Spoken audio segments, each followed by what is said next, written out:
Hello, hello, hello, everyone. It's Dr. Tamara Beckford with Your Caring Docs. That's right, where we are helping busy professionals, especially professional women, put their health and wellness first for at least 2 hours a month. Why? 730 hours in a month. You could dedicate to yourself, right? So we have our Your Caring Docs podcast. That's right. That's where we have our docs who cares. We have docs from all over the world. They stop by and they drop their gems, right? Biggest thing is that they let you know where you can get in contact with them if you'd like to be a patient or a client of theirs. Today, we're taking it back to one of the states that I grew up in. That's right, we're talking about the Northeast. Yes, we're talking about Jersey. Yes. So I'm going to bring in our doc in our Your Caring Docs fashion. So this wonderful doc is a graduate from the Medical University, of Americas. Then he did his residency in psychiatry. Yes, one of my favorite sets of doctors to talk to at the University of Nevada. He is the CEO and founder of Mindful Medicine in New Jersey. He is now in Short Hills, New Jersey, where they have their wonderful office. And their motto is more time, more care, more results. All right. So welcome, Dr. Michael Barness. Thank you, Dr. Beckford. Thank you so much. Yes. How are you? I'm great. I'm really excited to be here. I watch a lot of your videos, so this is cool being on this end. Oh, wonderful. I watch a lot of your videos too. So we're going to talk about that soon. But Before we go really, really deep, let's, bring it to the beginning of, what brought you into medicine? Where did this fascination come from to say, I'm going to throw off maybe 15, 20 years of my life and just put my heads in the books. Seriously, and go into debt for it too, and right? Go into debt. And right, for that. Well, you have to love it, right? You have to love it in order to do it. Absolutely. For me, it began in college with psychology. So it was the first thing I was good at. I'm onto something with the psychology thing. And I turned that into pre-med, which then I from day one knew I wanted to be a psychiatrist. Oh, so I went into medical school knowing I wanted to be a psychiatrist, which is a hard road when you know you want to be a psychiatrist, but that's how it all began. Whoa, wonderful. Interestingly, you're my second psychiatrist that I spoke to that said that I went into med school knowing that I wanted to be a psychiatrist. So that's one. And our other doc is from New Jersey too. Yes. So I think our Jersey psychiatrists, they are, they're bound to do this. They're like, listen, this is what I have set out to do. And they head straight, blinders on, and then they're here. They said, we're going to take care of these people, and I am going to make sure this happens. All righty. So, we're in school. We decided we get a touch of, psychology. You're like, wait a minute. This thing looks interesting. And I'm good at it. I was like, finally, I'm good at something. Nailed it. So that's what you got to do. You find what you love. And if you find something you love and you're good at, you've basically won the lottery, in my opinion. Absolutely. You can merge all that together. Yeah. Alrighty. So, one of the other things that I think you're good at that, we're not going to sit there and negate is the ticking and the talking. All right. So you've put together some really great TikTok videos. And, one of the things that I love is that you're really hitting on some topics that are out there that are in people's minds. Some people are afraid to talk about it, because, we're at the point where we're like, well, I don't want to cause any controversy. But these are topics that need to be dealt with. Now, one of them is with our wonderful Generation Z, right? So first, let's tell the audience, where's the Generation Z? What age set is that? Sure. Generation Z is roughly if you were born between 1997 and 2012. That's my brother. There you go. It's a lot of folks that fall into that category. St. Barnabas Hospital. I'm pretty sure you recognize. Oh, is that where? Okay. Yes. Familiar with that in New Jersey. Yeah. Absolutely. Yes. So one of the challenges with the Generation Z is that they're trying to figure out, where do they fit in, especially with the advice advice that they're getting from the prior generations. They're trying to get their mindset together. They want to succeed because they're working very hard, because each generation does. But the advice from the generation before might not apply to to the Generation Z. So, tell us about the challenges that my poor little brother and his colleagues are facing. How old is your brother? If you don't He's a 1997er. He just hit it. Boom, right there. Right there. So he's going through this. Yeah. Absolutely. When I started treating a lot of adolescents, children in my practice, the demand was high and people really needed it. And it turns out I like it. So I'm like, all right. So I've been doing that. Right. And I would have never guessed the biggest complaint they're having. Right. I would have guessed, okay, anxiety, depression, our bread and butter, Yeah. But almost all of them are, and a fear of the future as it relates to their schooling and career and sort of like, growing up and entering the world. And it's interesting because we've all had this, right? Like every generation has had this, right? But it's really a big problem for Gen Zs, way more than I would have imagined. Wow. And I came up with a theory, which you alluded to, because I spend a lot of time thinking about this and trying to figure out why this is happening. Right. And I think that, the people who are raising the Gen Zs are baby boomers, and they're using, their formula. Absolutely. And their formula may not be an exact fit to nowadays. So what do I mean by that? I mean that, even, in their generation, it was you go to school, you get your grades, you do your SATs, you get into college, you get your 9-to-5 job, and you grind and you hustle and nothing else matters. That's it. Just do that. Absolutely. And then you follow along and then you'll eventually retire. Truck. Forget your feelings. Forget what you want. Forget your passions. Forget anything. Truck, and get there. Right. And the school systems are built like that, unfortunately. And it's hard to change a whole school system. Yeah. Years and years, decades and decades. Decades. So I feel these young folks, it's not fair for them because that formula doesn't always work. And it's not for everybody. That's true.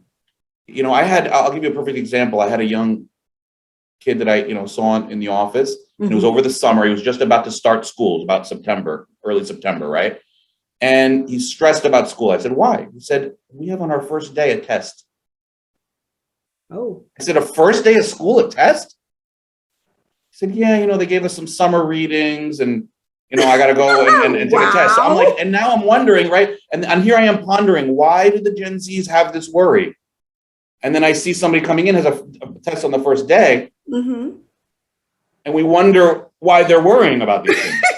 So they're not. So the first day of school is in the reunion. Hey, what did you do over the summer? I mean, right. We have the pandemic, but it's like that. Hey, by the way, here's a test, and if you don't do it, you're not going to get into college, and if you don't get into college, you're not going to succeed. And it's not the narrative anymore. And it builds. And you can imagine the weight, that's just on these poor kids' shoulder. I've seen it, and I'm in between the generation, between the baby boomers and the Gen Z.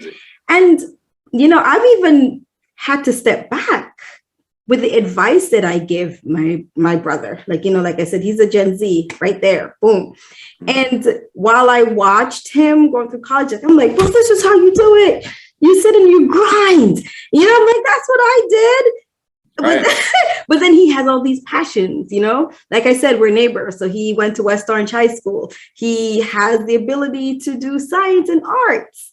And so, it was like, well, you're getting pulled in all these different directions, but you're right. You should have the ability to explore all of it, right? And not feel bad.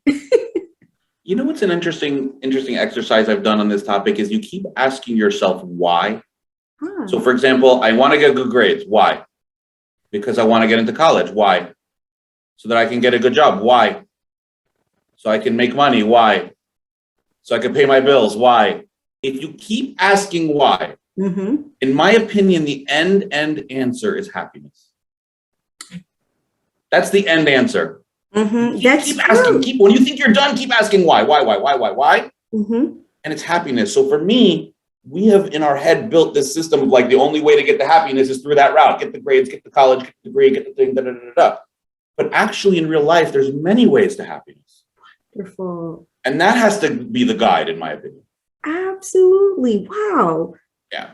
No, you're so right. Because each step along the way with the whys that you answered, you'll find that there's a different route to get to that why.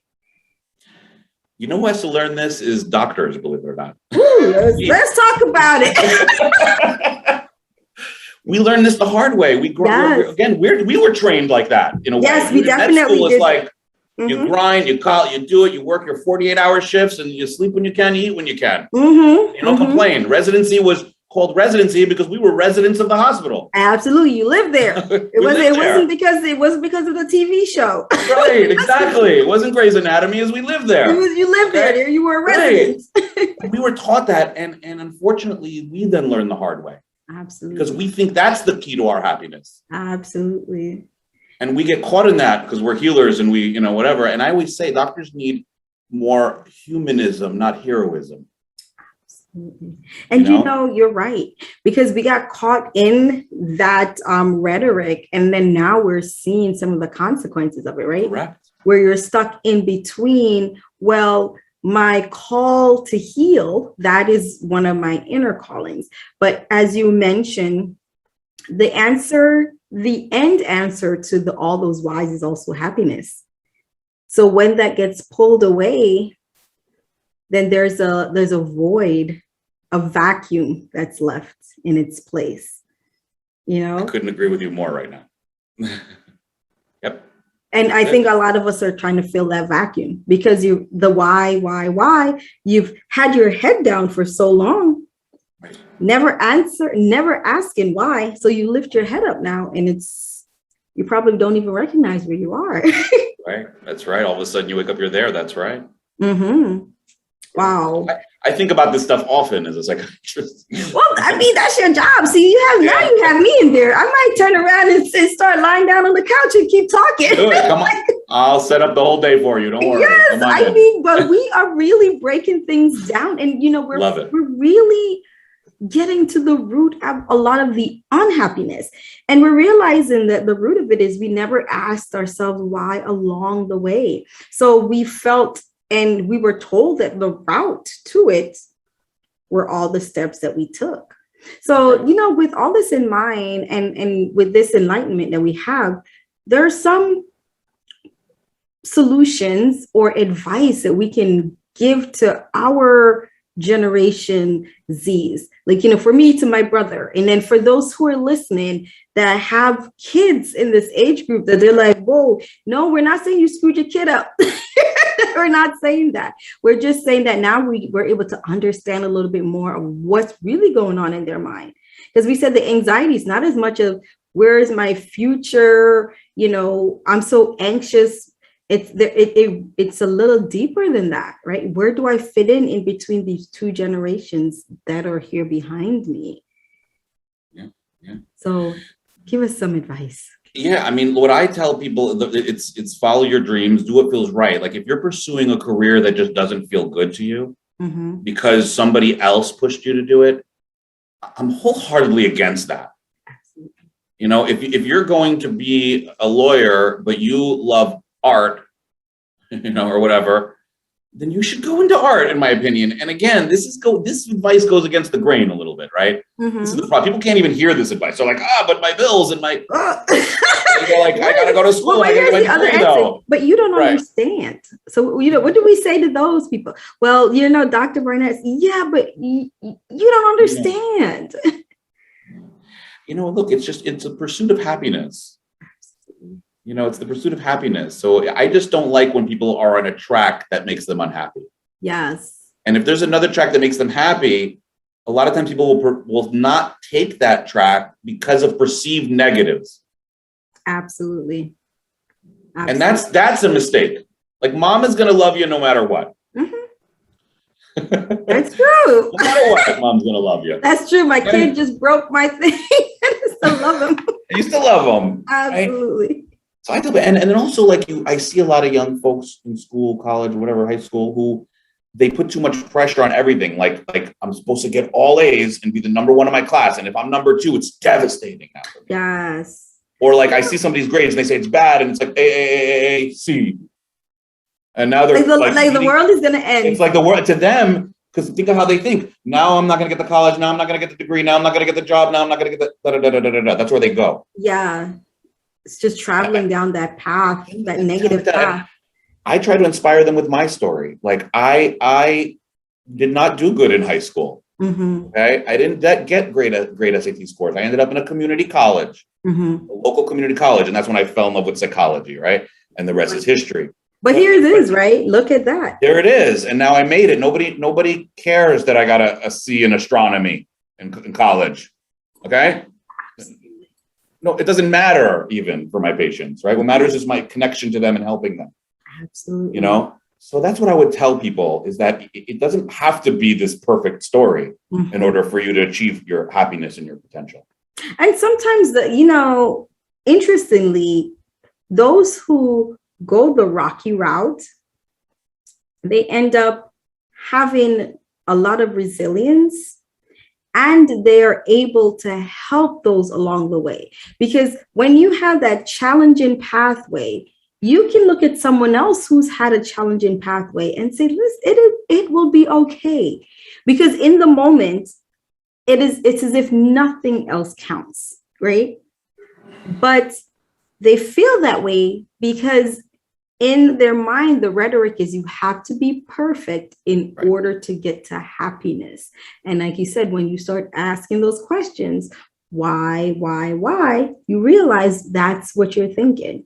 Now, when you see someone else who's had a rocky road and they're like, look at me, I'm happy. And boy, my road was rocky. I didn't get the perfect grades. I didn't get the perfect this. And I still turned out happy. Why? Because I followed what was inside. Right. And it's there to work themselves out. It's amazing when you pursue what you love, things work themselves out on their own. Yes, absolutely. Absolutely. All righty. You made I'll just touch on one quick thing that you said, which I think is so important. My patients are the most well-positioned to help other people. It's like what you said, like when you've overcome something yourself, you then can help somebody else. And I love to inspire people in that manner. You know, I want everybody who's been through it and overcome it to now extend their hand to somebody else. Absolutely. I love that.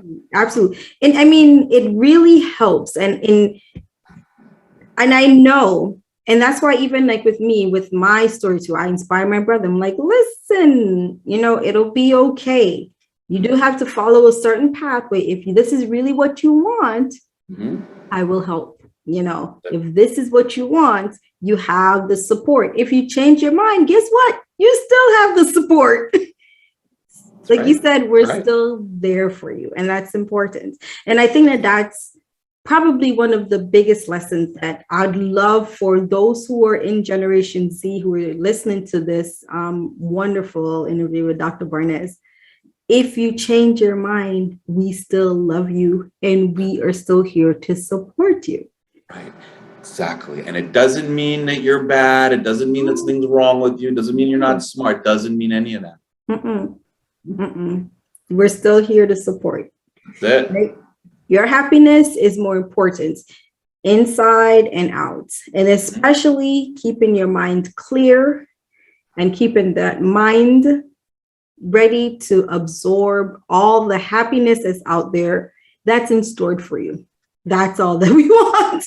Because you know what? Who's going to take care of us? You. Yeah. Seriously. Let's get them well enough to take care of us. Can we do that? Absolutely. Absolutely. So now that we're talking about all of this, now we need to know, what are you doing to take care of yourself? What is your self-care routine?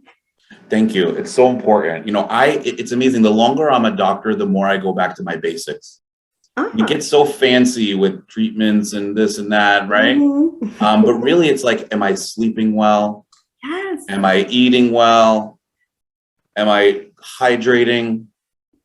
Did I get some sunlight today? That's a hard one sometimes. Yes. the pandemic. Especially you guys heading into the winter months. Winter in New Jersey, yeah. But, did I get fresh air today? Did I move around? So I catch those things. I tell people when the pandemic started and we all went telehealth, I spent it was like 7 months into the pandemic and I felt depressed. Yeah. And I didn't understand why. And then it dawned on me, I haven't left my house in 7 months. Yeah. So I started implementing little things like I have coffee in my kitchen, but I would go and drive and get coffee. Right. You get some sunlight, you get to look around. Sunlight, person, air, like here's a real person, not a screen. Hey, Yes. And it was amazing what that did for me. Right. So when you talk about self-care for myself, I try to keep it simple. I try to remember my basics. Yes. And I try to focus on and spending time with loved ones. Yes. Absolutely. Absolutely. Loved ones, socializing in a respectful and, manner, and also in a manner that we know that, we're still in a pandemic, but human beings are social beings. One of my other psychiatrists, I told you I love interviewing my psychiatrist. She had her name is Dr. Randy Sachter down in North Carolina, and she made a great point too. Human beings are social beings. So it wasn't social distancing that we needed. It was physical distancing. So when you when you added the social part out of it and you added it into the point, then you took away that interaction, that thought process of you do not need to be social, which is not that we didn't need to be social. We just didn't need to be physically there. Right. And so, as you mentioned, just driving to get the coffee, because coffee, you had it in your house, but the socialization, waving from your car, you saw and getting into my car and going outside, it's through the drive-through. So was it Dunkin' Donuts or Starbucks? Dunkin' Donuts. Hey, Jersey. How did you know it was Dunkin' Donuts? How did you know? I'm just saying. I love it. Yes. Alrighty. So now we have another fun question for you. So if you weren't a doctor, what would you be? Do you want to guess? What would you guess? You're never going to guess. So that's my hint. My hint so for you is that you'll never guess. Huh? I'll tell you some of the answers that we've had so far. Okay. We've had DJ. DJ Silver Fox. Hello, Dr. Rebecca. We had a travel photographer. That's Dr. Adam Harris. He's in the UK. We've had sew your own clothes, seamstress. We've had college professors, and we've had some kindergarten teachers. So I've given you a little bit of the mix. So you tell me. I'm all over the place. Like, it's like my dream job versus realistic job. It's like I wanted to be a comedian. Yes, I did have one of that too. That's right. Dr. Lorna Rodriguez, our gynecologist, oncologist of California. Wanted to be a comedian. Yeah. And a comedian. Yeah, I love comedy. I love humor. If you watch my TikToks or whatnot, I bring humor into everything. I call it my secret weapon. Humor. I think my wife would disagree. But I love it. So tell your wife that it wasn't just you. We have a oncologist surgeon in California who said the same thing. Same thing? All right, I want to hang out with that person. Yes, she said she would want to be a stand-up comedian also. So there it is. I want to hang out with her for sure. Absolutely. No, she's wonderful. She's wonderful. All righty. So this was great. So now I have 2 stand-up comedians. Won't quit my day job. Don't worry. No. This is great. So I hope that those of you who are listening are having as great of a time as Dr. Barness and I are having. So we're thanking you for listening. Now we need to know, because I know a lot of you are looking like, wait a minute, this doctor is really cool. And he's on TikTok. Okay. Let me know. Where can I find him? So you go ahead and let those who are listening know where they can find you. It's Mindful Medicine MD. Very simple. Mindful Medicine MD. Just Google that and we pop up on all social media. Wonderful, wonderful. All right. Also, the TikTok, we're TikToking it, Mindful Medicine. I can't believe it that I'm saying I'm on TikTok. I can't believe the day came that I'm saying I'm on TikTok. Okay. But yes, I'm on there. I try to, talk about mental health, which is what I'm an expert in and I'm very passionate about. And I also like to keep things, like I said, light and fun. I think that we all need to be playful at times.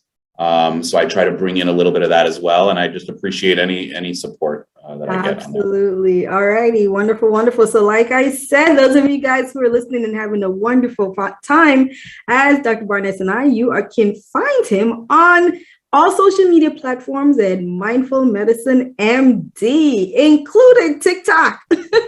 Wonderful, wonderful. So this wonderful episode is available on our Your Caring Docs podcast. That's Your Caring Docs, Docs Who Cares. And you'll also find it on our Your Caring Docs on YouTube. That's URCARINGDOCS. So I'm Dr. Tamara Beckford with Your Caring Docs. Thank you guys for listening, and we will see you guys next time. Bye-bye.